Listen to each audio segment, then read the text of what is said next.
삶은 시소와 같이 어느 날은 가만히 있어도 즐거운가 하면 어느 날은 삶을 놓고 싶은 순간도 있습니다. 이럴 때 여러분은 어떻게 일어서시나요? 오늘 나눌 이야기는 인간관계나 현실에 맞서 살아가는 우리에게 위로가 되는 독자의 명언입니다. 오늘 이 영상이 당신에게 힘과 위로가 되었으면 합니다. 자신의 재능을 지나치게 드러내지 않는다. 지혜로운 사람은 사람들에게 빛을 감추고 무드감을 보여준다. 빛을 감추고 무드남을 드러내는 것은 자신의 지능이 낮음을 보여주는 것이 아니라 자신을 보호하고 발을 일으키지 않으며 재능을 더 잘 발휘하기 위한 것이다. 비범함과 특별함을 추구하는 것은 적극적인 인생의 태도이다. 하지만 혼자만 자랑하고 주위 환경을 무시하면 타인과 어울리지 못하고 혐오감을 불러일으킬 수 있다. 예부터 사람의 재능은 밖으로 드러내면 안 되고 감추라고 했다. 이 도리를 알아야 소인의 질투를 받지 않고 하는 일을 순조롭게 전개해 나갈 수 있다. 타인을 거울 삼아 내 모습을 비추어 반성하라. 거울에 비춰진 자기 모습은 외면만 볼 수 있다. 그러나 타인을 거울 삼으면 자기가 행하고 있는 잘잘못을 판단할 수 있다. 지혜로운 사람은 때와 장소, 사람을 가릴 줄 안다. 영리한 사람과 영리한 척 하는 사람은 다르다. 영리한 사람은 자신의 영리함을 깊숙이 묻어두고 필요할 때만 사용하는 반면, 영리한 척 하는 사람은 다른 사람을 모함하는 것을 재주로 여기고 시시때때로 사용하다가 자신이 판 함정에 스스로 빠지곤 한다. 영리함은 재산이다. 중요한 것은 이 재산을 어디에, 어떻게 이용할 것인가의 문제다. 단재주를 부리다가는 발을 부르기 십상이다.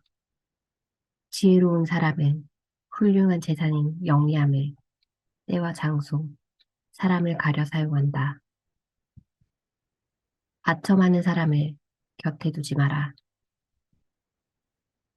사람들은 가정이나 사회에서 다른 사람의 노여움을 사지 않으려고 한다. 그 때문에 대부분 좋은 말로 남의 기분을 맞춰주려고 하며 듣기 싫은 말을 해서 남에게 미움을 사는 것을 꺼려한다. 물론 좋은 말을 하는 것은 나쁜 일이 아니다. 다만 문제는 상대의 입장에서 듣기 좋은 말만 한다면 친구의 의무를 다하지 않는 것이 된다. 즉, 결점이 있는 줄 뻔히 알면서도 입을 다문다면 진정한 친구라고 할 수 없다는 것이다. 만일 당신의 결점을 칭찬하는 사람이 있다면 그것은 다른 속셈이 있어서일 것이다. 이렇듯 평소 진정한 마음으로 나를 책망하고 꾸짖는 사람이 있다면 그가 바로 인생의 스승이자 진정한 친구이다. 목자의 이야기를 듣고 행동할 때 이것은 정말 나의 이야기를 받아들일 수 있는 관계가 형성된 사람과 해야 할 것 같다 싶습니다. 대부분의 사람들은 자신을 성장시킬 수 있는 비판인지 비난인지 판단하지 않고 자신의 의견에 반하면 상처받았다고 이야기합니다. 그 상대가 입이 가벼운 사람이라면 공공연히 그 사람을 위한 일이었는데도 불구하고 좋지 않은 소문이 나는 경우도 있지요. 우리 이렇게 행동하면 좋겠습니다. 나의 성장을 위해 나에게 하는 쓴소리는 받아들여 개선시키고 상대가 쓴소리를 받아들일 수 있는 사람이라면 하되 교만과 자만이 커 이 귀한 말을 받아들이지 못하는 사람이다 판단되면 서로를 위해 침묵하기로요. 보통은 자신에게 관대하지만 타인에게는 경팍합니다. 어줍잖게 많이 할수록 더욱 그러합니다. 겸허한 태도로 마음을 연다. 자만하지 말고 겸허하며 다른 사람의 비평을 기꺼이 받아들이고 자기 잘못을 바로잡아서 넓은 마음으로 타인의 장점을 흡수해야만 자신의 장점을 더욱 향상시킬 수 있다. 양자강과 항아는 작은 물줄기를 마다하지 않아 큰 강을 이루었다. 라는 말로 겸허한 태도를 가지라는 깨우침을 주고 있다. 오만해서는 안 되며 겸손이야말로 삶에서 가장 성실한 태도이다. 세상은 크고 넓어서 온갖 기이한 일들이 많이 일어난다. 그 속에서 개인은 아무리 힘이 세고 영리하다 해도 우주 속의 한 점, 먼지일 뿐이다. 뛰는 사람 위에 나는 사람이 있다고 자기보다 뛰어난 사람은 언제나 존재하기 마련이다. 상대의 자존심을 짓밟는 의미 없는 논쟁은 하지 않는다. 논쟁이 시작되면 쌍방은 원래보다 자기 관점을 더 고집하기 십상이다. 사실 논쟁은 아무런 의미도 없다. 논쟁에서 졌다면 할 말이 없다. 한편 상대방을 철저히 눌러 이겼다 한들 무슨 소용이 있으랴. 일시적으로 승리를 거둘 뿐 그 쾌감을 오래가지 못한다.